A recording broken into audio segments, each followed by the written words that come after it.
Good morning, everybody. Thanks for being here. Coming off the bye week. I'm sure you got some questions, so we'll just go right into questions. PJ, when you look back on the passing game, what do you feel like needs to improve to get that off the ground? Well, I don't necessarily know to get it off the ground. I think we've had some games we've been really efficient in the pass game. And we played some really good football teams. Played 2 top 10 teams in the country. And then, we have another top 25 team coming up this weekend. So I think this team is, for the first few games, is finding their identity. I mean, there's a lot of unknowns on our offense. And I think as you go forward, you're finding out what you're really good at, what you're not really good at. But you're looking for balance any way you can possibly get it. Playmakers touching the ball, people earning the right to have the ball, finding out what people can do. Again, that's where the youth and inexperience comes into play, is finding out what our identity is going to be. And you have 6 games of data to research that, to look into that, take the bye week to look at it. We've been close. I mean, I know that doesn't mean anything to all of you. We've been close. When you go back and watch all of it, we're a foot off here or a yard off here. I mean, it's close from being better than what we've been able to do. So we just want more balance, and need to be better at it for sure. What stands out about this Iowa team? And they're Iowa. I think with this team, when we're talking about complementary football, I think a lot of people just think, okay, you're really good on offense, really good on defense, really good on special teams. It's not about being good on one or the other. It's about how do you go through a game and go win games based on your formula to win games. And I don't think there's a team that does it better than Iowa. That they understand who they are more than most teams. They stick to who they are more than most teams. And then they beat you in every area. And that was a prime example last weekend against Wisconsin of exactly who Iowa is. And they're very efficient. They don't turn the ball over. Their special teams are a huge factor in how they win. I mean, a huge factor. Their special team doesn't get enough credit. And their defense is one of the best defenses in the country consistently. So they have a formula, and they do it really well. Would you emphasize this past week with the bye, extra time of the bye?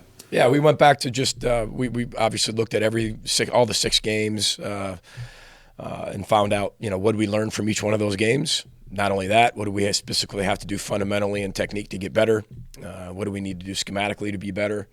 How can we find better ways to move the football? How can we find ways to be able to stop people on defense? And how can we make special teams even better? So that was the whole thing, Minnesota versus Minnesota for the first few days. Then we transitioned to Iowa around Thursday, and then players got a little time off, and coaches went out recruiting, and then game planned Iowa over the weekend. So we're working on that as we speak.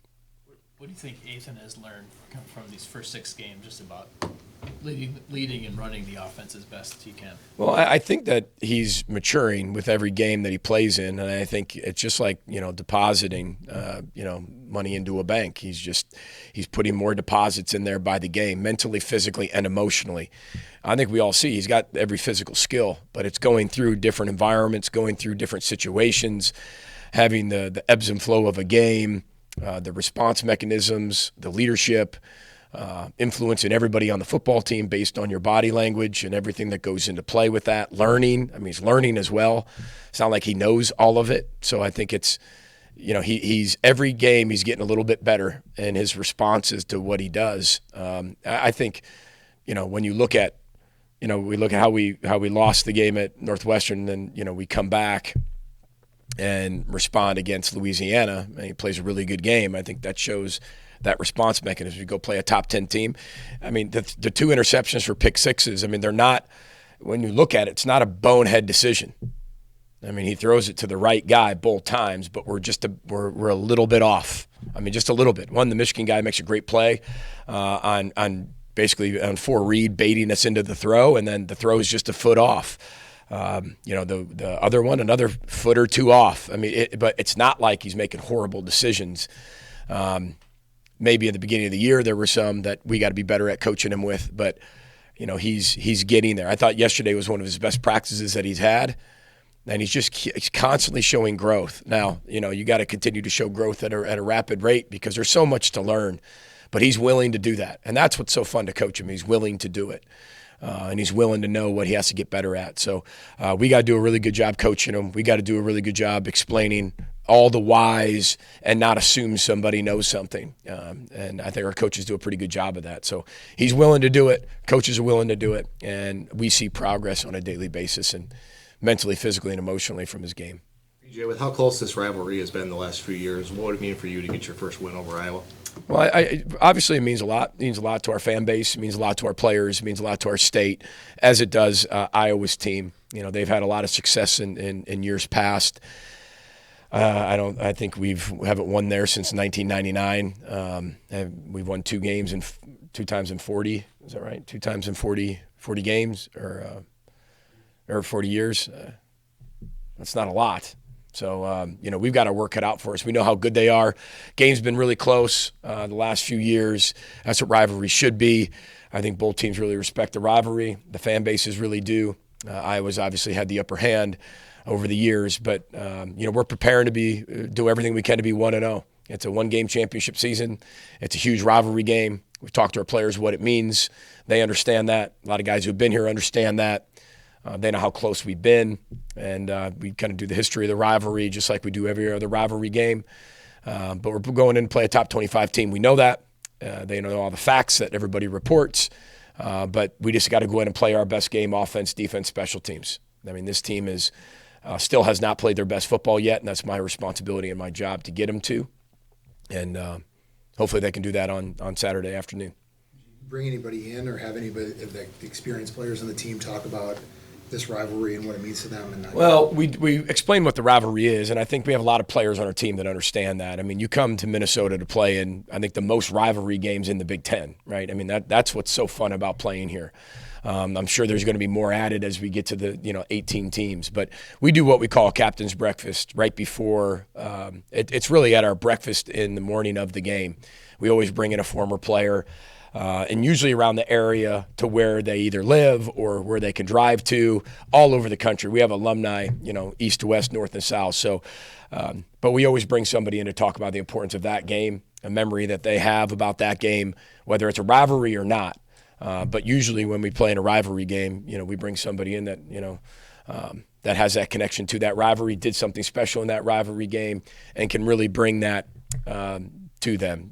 Ricky Foggy spoke last week. It did a great job. I mean, he was short, sweet, to the point. But those are the type of alumni we bring in to just. I learned that from Jim Tressel when we were at Ohio State. He did that the morning of a game, and I thought that was a great idea to connect the alumni to your current players. And our alumni do a fantastic job with that captain's breakfast. And people drive hours and hours and hours to be at that. Some fly in for it just to spend 10 minutes with our football team and deliver a message. So that's something that we started here, and I think it's a great tradition that we have, and we'll continue to do that. So Michigan or Iowa's a very physical team. Yep. Does that change the pace of your rotation of players at all, keeping people fresh? I think that we will have a game plan for that. You want the drives to be shorter, that's for sure. If Iowa's going to run the football, they've had times they've ran the football 15 straight plays in a row. If you go back and look at all their cut-ups, right around that number. So, they have no problem doing that and moving the chains. They get your eyes in the wrong spot, play action pass. Screens have hurt us in the past. Eyes been in the wrong spot. They've had some good things dialed up for us. They've been really good on the first drive. For us, we just got to find a way to be able to get off the field on defense. And we're going to do our normal rotation as of right now. But they have different personnel groupings than what we faced. So we'll have things for that as well. But, if you have a 12, 14 play drive, you're rotating guys as it is. So it's not necessarily just you're changing that based on what they do schematically.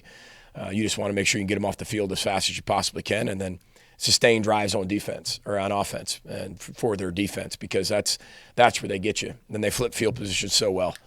That's the thing. They could be punting from their 25-yard line, and they could have went 3 and out, and it's 3rd and 10. And they've burned 2 minutes off the clock, but their punter punts at 65 yards and completely flips the field. Now you're inside your own 20 when you think you're going to get pretty good field position. So that's a credit to them and what they do and how they and the players they have and the philosophy that they have. Every drive that you look at seems to be an 80, 90-yard drive. or it has to be. I mean, Penn State ran 90-plus plays. Penn State, 90-plus plays and scored 31 points. And defensively, they're very swarming, a lot of different fronts, a lot of different blitzes. So Yeah. they really come after you defensively. They do. I mean, they're I can't say typical, because I don't want to say typical Iowa defense, because I think that gets redundant over the course of time, but it's a compliment when I say it. It's typical Iowa defense. They keep everything in front of them. They limit explosive plays. They're great tacklers. They swarm to the ball. They have a knack to get the ball out. They have a knack to be able to pick balls off. They're constantly creating takeaways. They had some takeaways at the early beginning of the year, but it's not like that has followed them as they've continued to go through the year. They've taken care of the football. They've made their opponents make mistakes, and then they just squeeze you out. And that's what they've done. And their guys play extremely hard. I mean, they rotate a ton of guys, and they play a lot of guys, but they're very good, very physical, very good at the details of the game within their system. What challenges does Cooper DeJean present in both secondary and on returns? Man, he's one of the best return men because he's fearless. He'll catch any ball. He rarely fair catches, if ever. He's going to make you tackle him in space. His thing is make the first guy miss, and then from there, I mean, it's game on.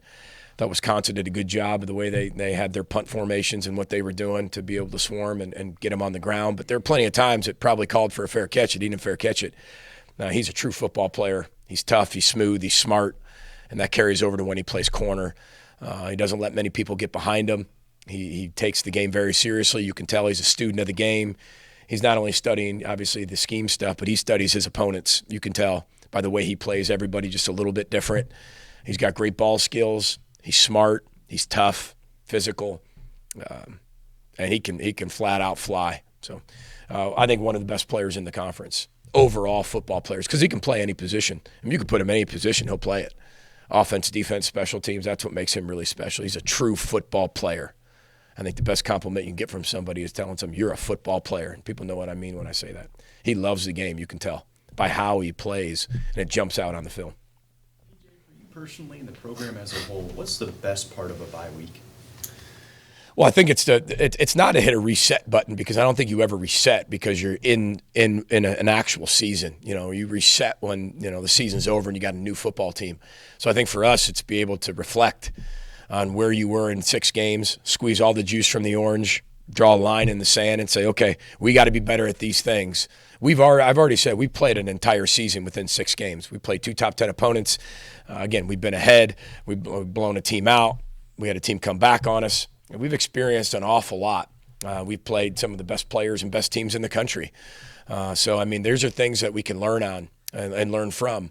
I think when you play some of those teams early, it exposes what you're not very good at very quickly. And it's very transparent and honest, because you're not just saying it as a coach. You're looking on the screen and you're saying, here's the data, look. And our guys have been very receptive to that. They understand. Our coaches have been receptive to that. We're all working together to be better. So the bye week's really important too. Plus, I think the players can take a little bit of an exhale, do everything you can to get guys healthy. It rejuvenates you, I think. Some guys went home. Sometimes that helps, especially a lot of our younger players who are playing. It's good to be able to get home, see your family. They've been going pretty hard for 11, 12 straight weeks. So, it was well needed for us at that time. I've never seen a bye week come at a bad time. You played the whole season in these first 6 games, and then preparing for a game like the game against Nebraska, where every point, every drive matters, and it's kind of like a defensive battle. How have you prepared your guys for that? Well, I don't think it's hard to prepare them for a game against Iowa, because they know what those games entail. We have some guys that you have to inform what it's going to be like. But it's not only that, it's the environment. I think Iowa creates one of the best college football environments in the country. I thought that when I was a GA at Ohio State. I thought when I played at Northern Illinois, our trips to Iowa. I mean, their fan base does a great job of supporting their team, and they got some of the best traditions in college football, and the Wave is I think, the best. So there's a lot of different things that we prepare our team for when going there.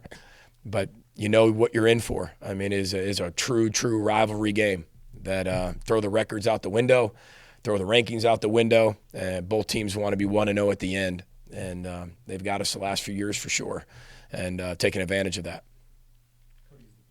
PJ, is the plan for Cody and Darius to practice tomorrow? Well, that's always the plan. That's always the plan. I'm not the trainer, so the plan for me is always to practice them, if we can. But the injury report will come out 2 hours before kickoff. But that's the plan. What makes Iowa's run game so tough to stop? I see they ran for 236 last week. So what's the challenge for you defensively there? I think from like an average fan standpoint, this is no disrespect. It's like, well, all they do, like they just run the ball. Like I told you weeks ago, they're like, my dad's like, you just run the ball in the middle, and then you just run the ball on the outside. You're running the same play over and over. Well, technically, no.